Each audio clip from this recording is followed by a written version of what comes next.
Good morning student. आज हम लोग देखेंगे न्यू चैप्टर इंटीग्रेशन। इंटीग्रेशंस क्या होता है, किसका करते हैं? फंक्शन का। तो इंटीग्रेशन का दूसरा नाम भी है एंटी डेरिवेटिव और प्रीमेटिव। डिफरेंट बुक्स में डिफरेंट नेम से जाना जाता है। तो इंटीग्रेशन होता क्या है? Integration of a function F x means होता है what is the function whose difference derivative is fx। कौन सा फंक्शन है जिसका डेरिवेटिव fx है? फिर से समझिए, integration of a function fx means हुआ what is the function whose derivative is fx। कौन सा फंक्शन है जिसका डेरिवेटिव fx है? वैसे हम लोग it is written as, integration का ये सिंबल है fx dx and it is called integral of fx with respect to x and denoted by I। इसको हम लोग I से डिनोट करते हैं। That is I equal to हो जाएगा इंटीग्रेशन ऑफ fx dx।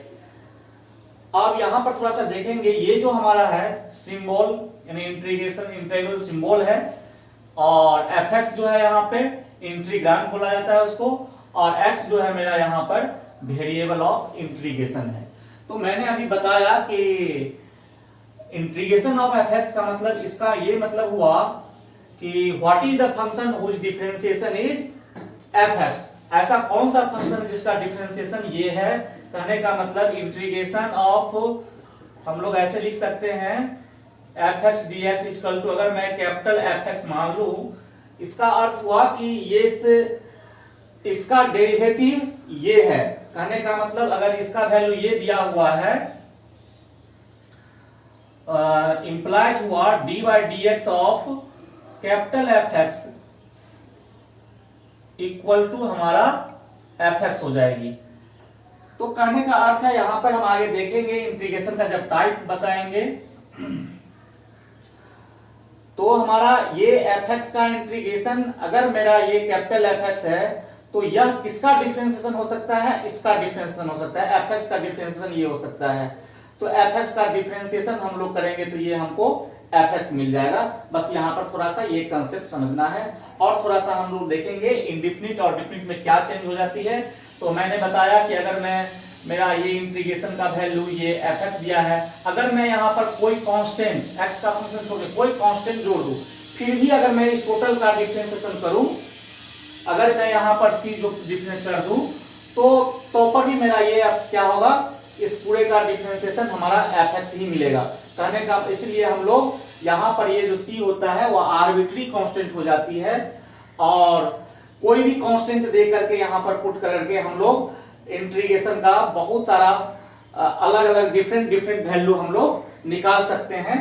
और इसका मतलब हुआ कि हम लोग इंडेफिनिट वैल्यू निकाल सकते हैं। तो इसी बेस पे हमारा इंडेफिनिट इंटीग्रल डिफाइन होगा। और एक और इंटीग्रेशन होता है डेफिनिट, वो हम लोग अगले वीडियो में देखते हैं। तो आगे हम देखेंगे इंटीग्रेशन जो हमारा होता है वो टू टाइप का होता है, इंडेफिनिट एंड डेफिनिट। इंडेफिनिट में क्या होता है? It has infinite values which is differ by constant c, जो कि मेरा रियल नंबर होता है। इसमें क्या होता है, इनफाइनाइट वैल्यूज हमको इंटीग्रेशन का मिलता है, जो कि कांस्टेंट c से डिफर होता है। जैसे इंटीग्रेशन ऑफ fx dx, मान लेते हैं कि इसका, इस इंटीग्रल का, इसका हमारा वैल्यूज कितना है, कैपिटल fx और प्लस c। तो c जो हमारा, c के जगह पर हम कुछ भी रख सकते हैं, 1 2 3 वगैरह कुछ भी, तो हमारा जो है इसका वैल्यू डिफरेंट आते रहेंगे। क्योंकि इस सब का अगर मैं कांस्टेंट के जगह, मैंने बताया था कि कुछ भी रख दूं, अगर इस पूरा को डिफरेंशिएट करेंगे तो हमको fx ही मिलेगा। तो डिफरेंशियल कंप्लीट ही कर रहा है। Where c is arbitrary constant और इंटीग्रल कांस्टेंट उसको हम लोग बोलते हैं। और fx प्लस c जो हो जाता है, ये fx प्लस c जो है इज इंटीग्रल, इसको हम लोग इंटीग्रल वैल्यू बोल सकते हैं। यानी fx का ये पूरा टोटल क्या हो गया, इंटीग्रल वैल्यू हो गया। और एंटी डेरिवेटिव ऑफ fx, हम लोग इस स्मॉल fx का, इसको एंटी डेरिवेटिव भी बोल सकते हैं, क्योंकि इसका डिफरेंशिएशन करने पर ये चीज आ रहा है। ऐसे हम लोग ऐसे लिख सकते हैं। अब है definite. It has a unique value. Definite integration में क्या होता है, हमको यूनिक वैल्यू मिलता है and it is defined as a to b। a to b हमारा कोई इंटरवल होगा जिसमें हमारा ये फंक्शन कंटिन्यूअस होगा, तो a से b में हमारा fx dx जो होगी, अगर मान लेते हैं इसमें ये जो ऑब्टेन होगी डिफिनिट इंटीग्रेशन तब होगी जब मुझे इंडेफिनिट इंटीग्रेशन पता होगा, यानी ये पहले हम लोग निकाल लेंगे। यानी मैंने जो इसका वैल्यू यहाँ पर हम लोग आगे देखेंगे प्रोसेस कैसे निकालते हैं। तो इसको वैल्यू जब ये हम ऑब्टेन करेंगे तो पहले इंडेफिनिट इंटीग्रेशन की वैल्यू हम लोग ऐसे ले लेते हैं।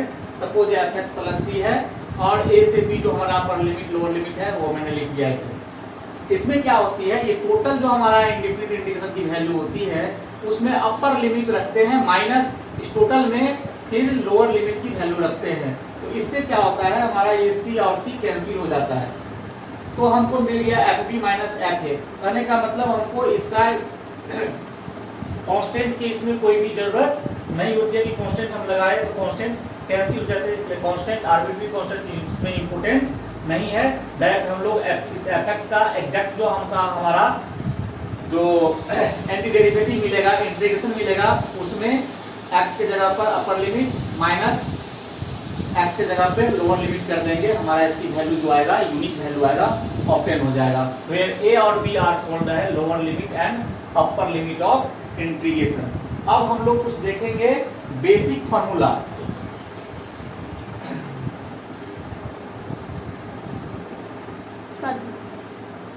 अब हम लोग देखते हैं कुछ फार्मूला जो कि हम इंडेफिनिट इंटीग्रेशन हम लोग स्टार्ट करते हैं, उसमें हम लोग कुछ बेसिक फार्मूला देख लेते हैं। ये याद रहे कि तभी हम लोग एक्सरसाइज कर सकते हैं। तो पहला है कि integration of x to the power n dx, x to the power n का इंटीग्रेशन जो हो जाएगा x to the power n plus 1 by n plus 1 और प्लस का c, ये हमारा एक बेसिक फार्मूला है। अब हम लोग थोड़ा सा इसी से फार्मूला से रिलेटेड फार्मूला ऑब्टेन करते हैं, ये भी हमको सीखना है। तो इंटीग्रेशन अब हम लोग क्या करते हैं, x को रिप्लेस करते हैं। x जो हमारा सिंपल है यहाँ पर ये लीनियर है, x अगर x की जगह पर ax dx कर दिए तो हमारा जो इंटीग्रेशन होगा बस x के पोजीशन पे x का ax रहेगा, पावर में n प्लस 1 और यहाँ भी बाय n प्लस 1 रहेगा, पावर n यहाँ लिखना है। और ये क्या होता है, यहाँ जो आता है, यहाँ आता है dy dx, अब जो मैंने x को रिप्लेस किया है।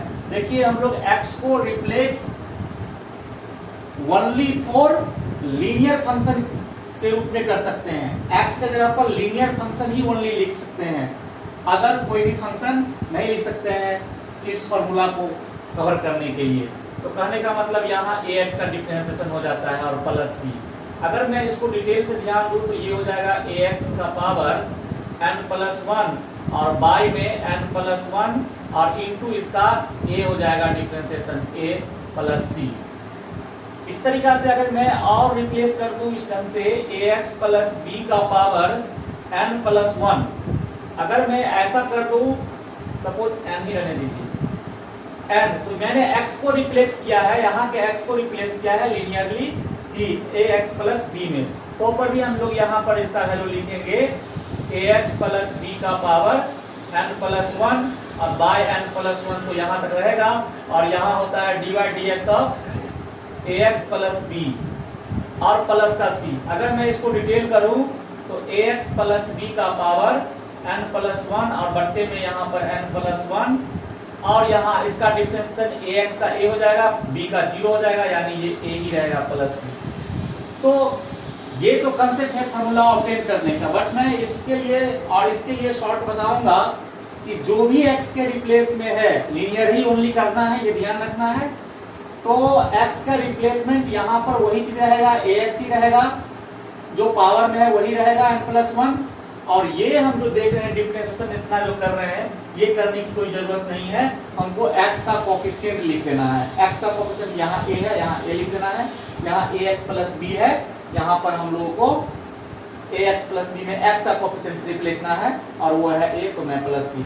ये डिफरेंशिएट करने की जरूरत नहीं है। तो कहने का अर्थ है कि मैं इससे डायरेक्ट हम लोग ये चीज याद रख सकते हैं।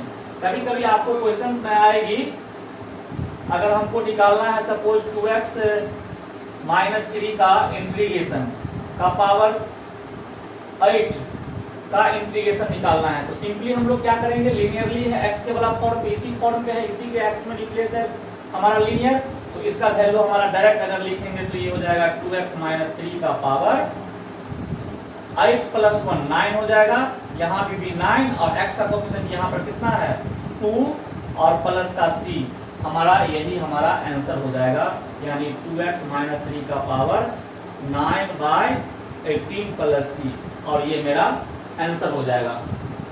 तो सिंपली हम लोग इस तरह से निकाल सकते हैं। एक और हम देख लेते हैं इस पर एग्जांपल। अगर मैं सेकेंड एग्जांपल ले लूं,